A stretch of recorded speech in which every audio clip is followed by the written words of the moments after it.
Aloha, my friends, and happy Wednesday, March 20th. Happy Equinox, happy Equilux. I'll explain in a moment what that is. Welcome to one of the most magical times of the year. In fact, if you were to divide the astrological chart or the astrological year into four, we could divide it by the equinoxes and the solstices. And these represent moments that show us when we're at peak moments of light. And so there's a profound and powerful effect of the solar rays and the earth at these times. What I have noticed at the equinoxes and the solstices is that there's almost a profound pause. There's an opportunity where the light, the rays from the sun seem to slow down and pause at their most equal points at the equinoxes, and then at the solstices, their highest points and the highest point. And this creates this pause for us to get even more connected to ourselves, to the solar light, and to nature. And so I wanted to go into a little bit about the yearly calendar model we follow in terms of what do these seasons mean. I know for most people, the spring equinox represents the beginning of spring. And so I wanted to share with you all the calendar that I use and I discovered maybe 5 or 6 years ago that actually says that the spring equinox is the high point of spring. It's not actually the beginning of spring here in the Northern Hemisphere. And down in the Southern Hemisphere, it is not actually the beginning of autumn. What it is for the Southern Hemisphere is the peak of autumn. And in the Northern Hemisphere, it is the peak of spring. So, Lotus, what is this? So, this is the Celtic calendar, and the Celtic calendar has been used for thousands of years. And in their keeping of time, they see the beginning of spring as occurring around February 1st through the 8th. They actually have a holiday for this, Ostara, right? And so, or actually, that's Easter. There's a holiday for the beginning of spring. I'll get back to you on what the name is for that. So February 8th marks the beginning of spring. The spring equinox marks the high point of spring. And so today in the Northern Hemisphere, we're actually, second day of the equinox, we are in the brightest point of spring. We're in the high point. And so in this calendar system, summer will begin on May 1st or May Day. And the peak of summer is actually the summer solstice, which will occur around June 21st. Then autumn actually will begin in this system around August 1st. And then the high point of autumn will be the autumnal equinox, which will be the spring equinox for those in the Southern Hemisphere. Right? And so it's this powerful difference in terms of calculating when the seasons actually begin. And so if you start celebrating spring beginning in February, by the time you get to today, to the spring equinox, we're at the full peak of the season. And knowing that gives you a lot more time to prepare for the energy of spring. And so to continue following that calendar, if autumn, the peak of autumn is actually September 20th, then the beginning of winter becomes October 31st, and the peak of winter becomes December 20th, around the winter solstice. So I just wanted to share with you this different range of dates to think about the seasons as what we feel and think about the seasons. And as we prepare for them, it can determine our activities and what we choose to do. And it can also determine our awareness of nature. And I noticed that when I started following the Celtic calendar and celebrating spring as beginning in February, I started to feel this profound connection to the earth that I had never felt before. I suddenly felt like I was in tune with the cycle and the rhythm of the earth, and I was on time with it. I was on track. Whereas before, when I'd been celebrating the spring equinox as the beginning of spring, I always felt like I'd miss something, because then it would get really hot and we'd kind of start getting into the summery weather. And I'd be like, well, where's spring, right? Because spring is like those fresh new flowers, and it's a subtle, gentle energy. And I'd always wondered, well, why is there so little of it after the spring equinox? So bear with me on this tangent. I just have found it so powerful switching to this calendar system of keeping track of the seasons that I felt really inspired to share it with you. I also learned last night, as I researched the equinox, that equinox, which occurred yesterday, March 19th, is not actually equal day to equal night, as we've been told. It is actually slightly longer day to night. Now, if you go a day earlier on March 18th, that was actually the day of equal day and equal night, and it is called Equilux. Equilux, equal light. And so I thought how interesting that they haven't been really guiding us to the actual right date for equal day and equal night. So this typically occurs about one day before what they label as equinox. Okay, so I just wanted to give you a heads up on that. The autumnal equilux, equal light, equal day, equal, will be September 25th, just for a heads up. All right, please comment below. Please share with me if you find this interesting, if you find this helpful. It's been incredibly helpful for me, and I just wanted to share some of that guidance. I am today out in nature by this beautiful redwood tree. Let's see if I can give you a better shot of it. Very tall. And I feel incredibly blessed to be near the redwoods. They are divine portals. They are gigantic, rooted, powerful energetics that assist us with getting grounded in ourselves. They are powerful. They grow in a circle, typically, well, actually, there's one over here. And so they are communally oriented trees. And that's a very relevant theme for the energetics of this time. And so now I'm going to open up the astrology chart and give you an update on what's happening in the stars and the planets. And I want to just welcome all of the new subscribers. A ton of you came in over the last week, and I'm super excited to meet you. My name is Lotus Dawn. This is Blossom with Lotus. And I bring to you live, current to the sky, current to the stars, to their actual location updates of what's happening. I hope this assists you in planning your day, on getting clear with your path and your direction. So I'm going to share screen, and we're just going to dive into the chart of the day today and see what's going on. March 20th, 2024. And this is a True the Stars sidereal astrology chart based on the actual location of the stars. It includes the 13th sign of Ophiuchus. So if you're in California, and probably in much of the US today, we have Ophiuchus on the 7th house, which is the house of partnership. Okay. And so this could mean having very deep, powerful energetics around relationships right now, that maybe past life memories, past life awarenesses around perhaps times that you were a initiate in a secret society or a secret mystery school.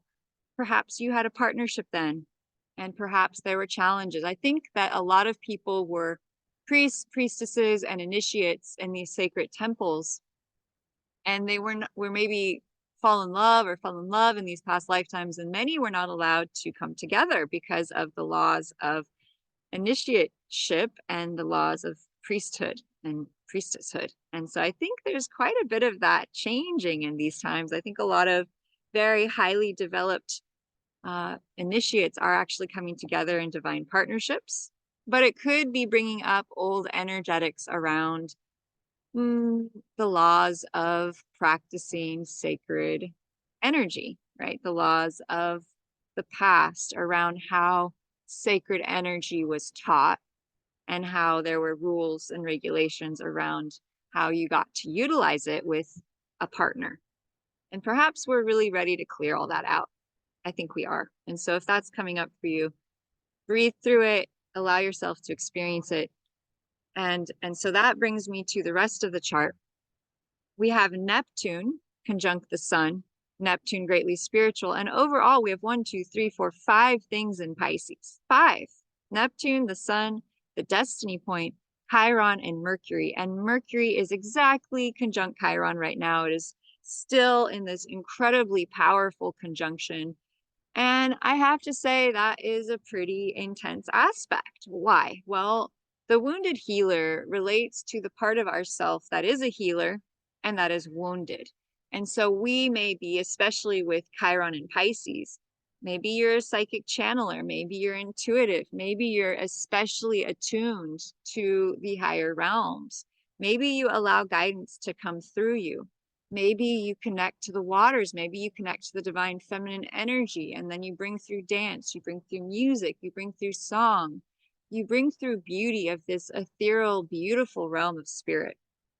And if that's you, well, it's conjunct Mercury right now. Okay. And Mercury is communication, it's thought, it's the mind, it's rational thinking.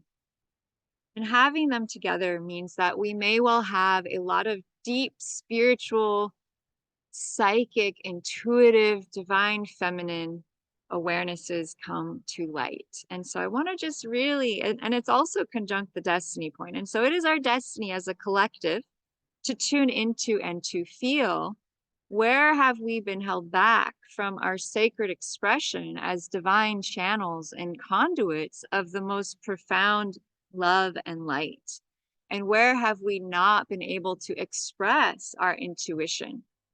And where do we have pain around this? Where are we feeling stuck? Where are we feeling held back from our essence self and expressing it, right? So things around the throat chakra could be coming up right now.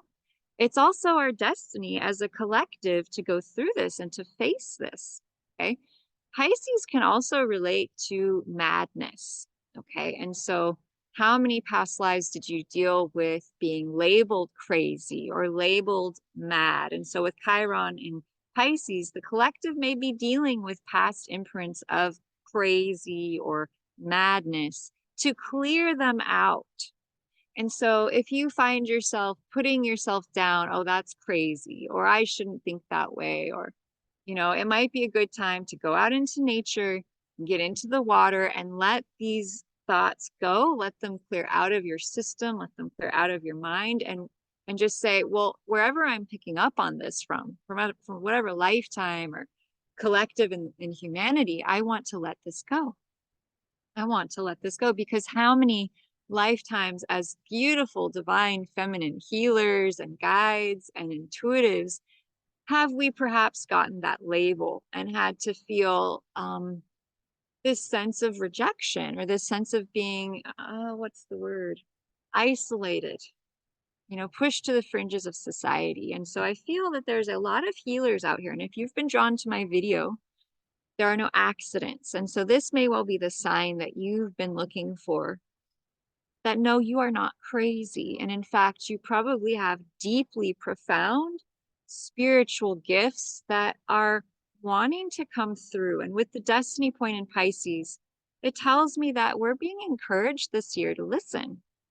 We're being encouraged to get in touch with the divine here and to allow our spiritual gifts to come through. And so if we've been holding back, if we've been pushing away our spiritual gifts, for instance, I have a wonderful, beautiful friend. He's an incredible acupuncturist. Maybe in the last 50 years, he's been an acupuncturist. He's also this powerful, intuitive channeling energy healer.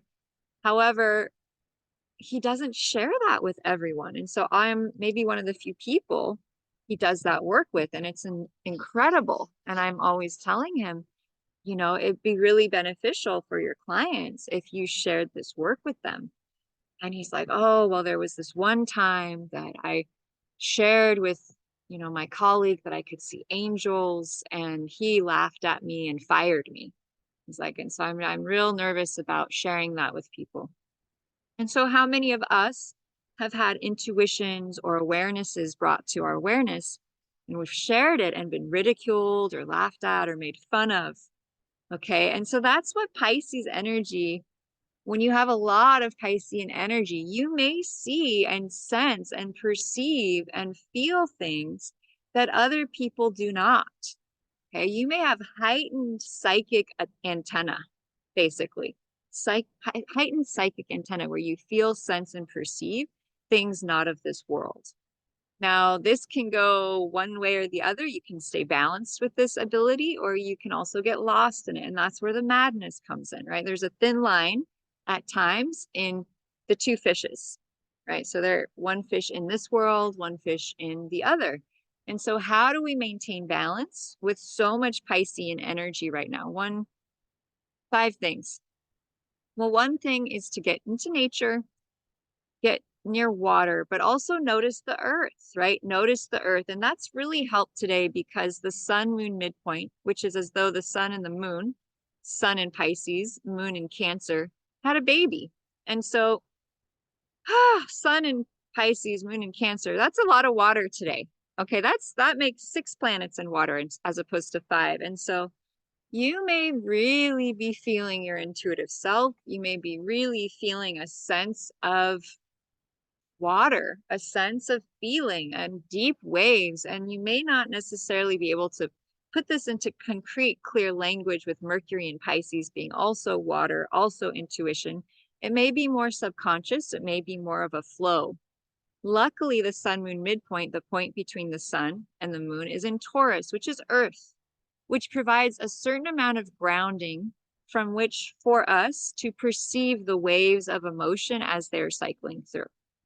So I highly recommend, if you have any ability at all, even to put on your screen today, water and earth, to give you a sense of peace and to soothe your sort of tender emotional fields. You may be feeling tender emotion.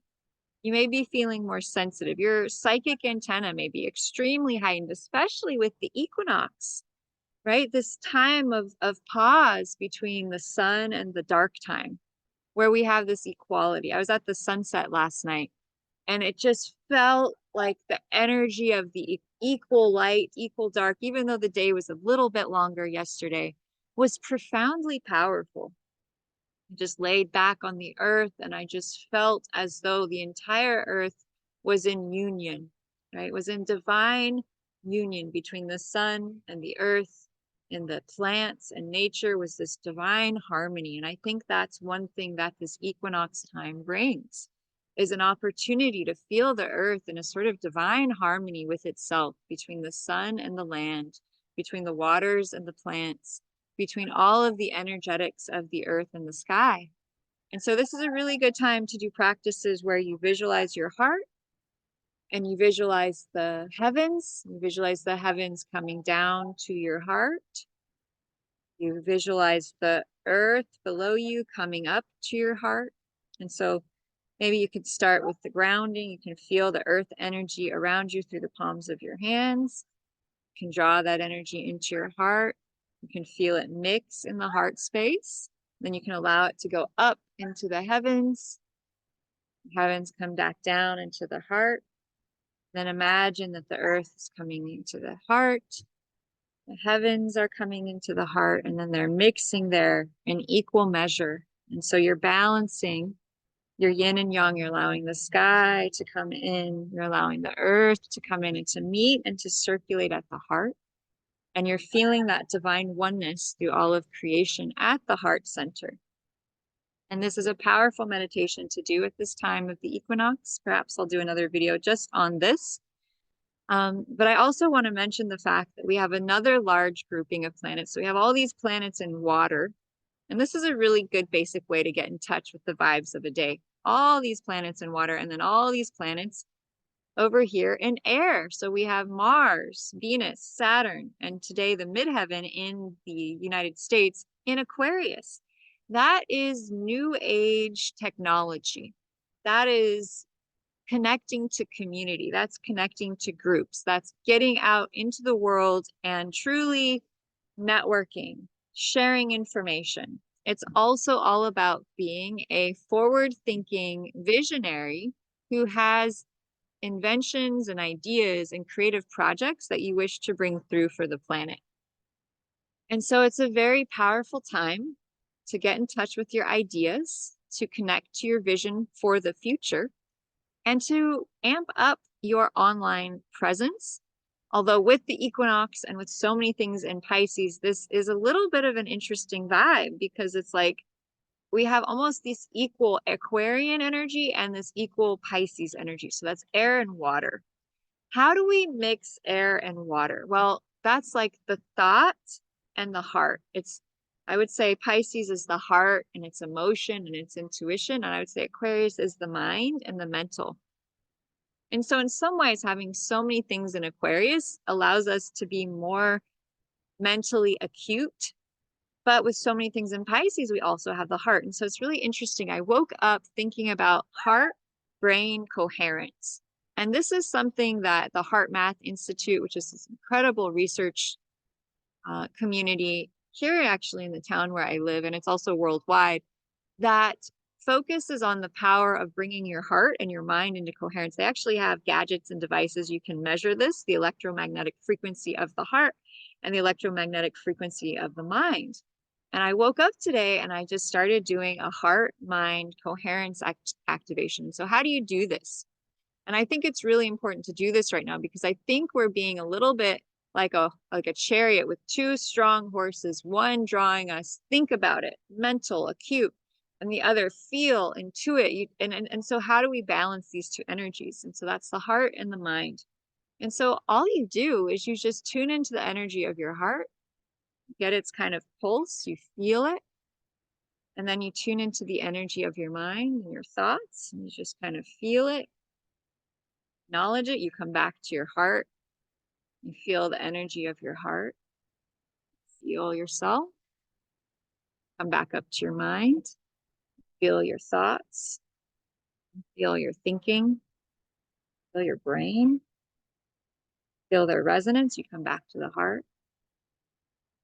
Maybe you just set a little prayer intention for your heart and your brain to come into coherence, come into unity, come into balance, so that your thinking, your planning, your strategizing, and your feeling and your intuition can come together. And so just notice, is there a separation between your thoughts and your minds? And just say, hi, thoughts. Okay, hi, heart.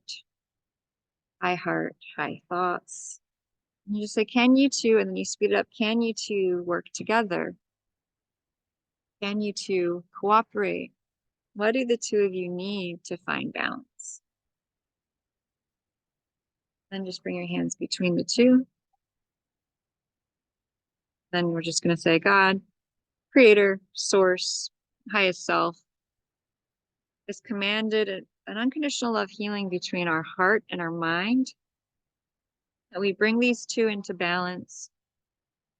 We have coherence.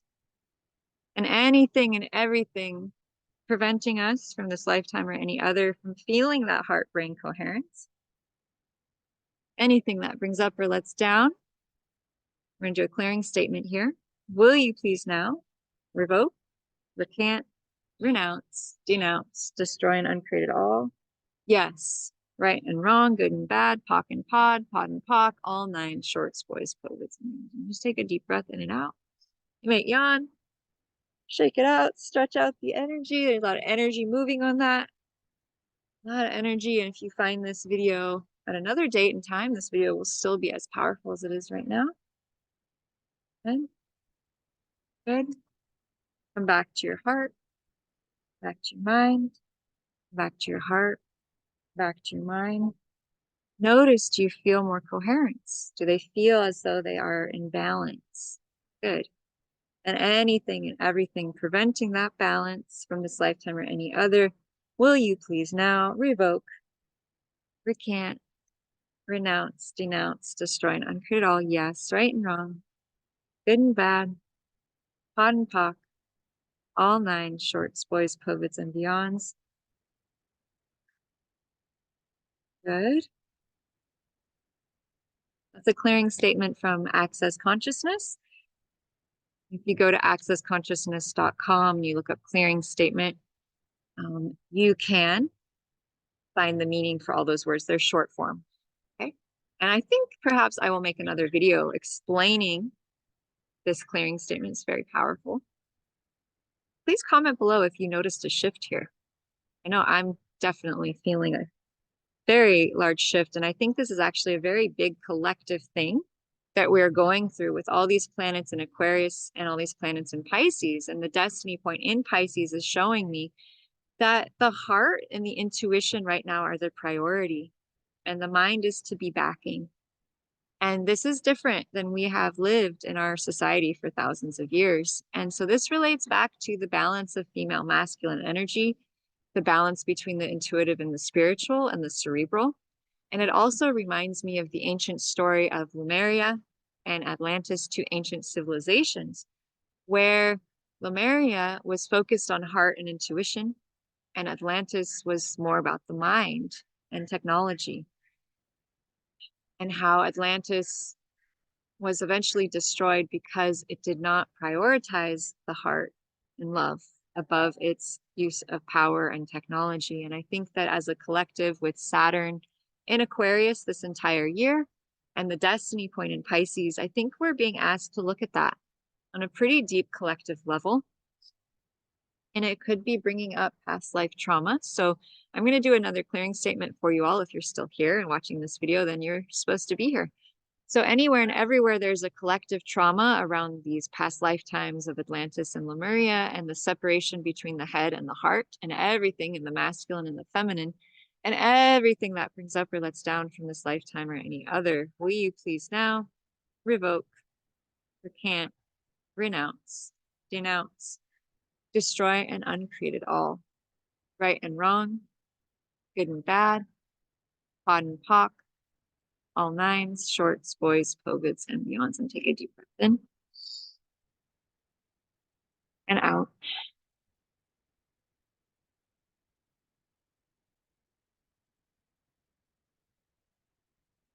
Wonderful. Wonderful. So just notice if you feel a little more clear now.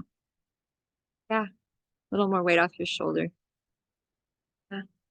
Comment if you would like me to do a in-depth workshop on this theme of Saturn in Aquarius and the destiny point in Pisces. I will do it by donation.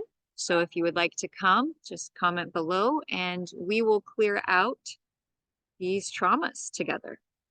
I think they're coming up in a pretty huge way, and I think it'd be really powerful to clear them. So sending you all love and light. I'm Blossom with Lotus, and truly we're all blossoming into our abundance. We're clearing out the past. Allow yourself to be in the moment. Allow yourself to feel. Allow yourself to connect to nature, to the power of the roots of the trees, the power of the sun, the water, the lands. Okay? There is power in this earth. There is power in nature. In fact, we vibrate in total harmony with nature when we allow ourselves to. And with the sun getting stronger and more light on the earth, it's a great time to increase raw food like fruits and vegetables and salads and things that bring more prana into the body. And when we do that, we align ever more deeply with nature. So sending you all so much love from my heart. I'm truly grateful for each and every one of you. And what a powerful time it is with the equinox, with the constellational story that I'm seeing unfolding. Go with your intuition here. Let it lead, because we are in a time where our intuition, the divine mother, the divine feminine, is rising back on our planet. It is time to allow that holy, sacred energy into our lives and allow it to permeate this earth as the beautiful gift and blessing that it is.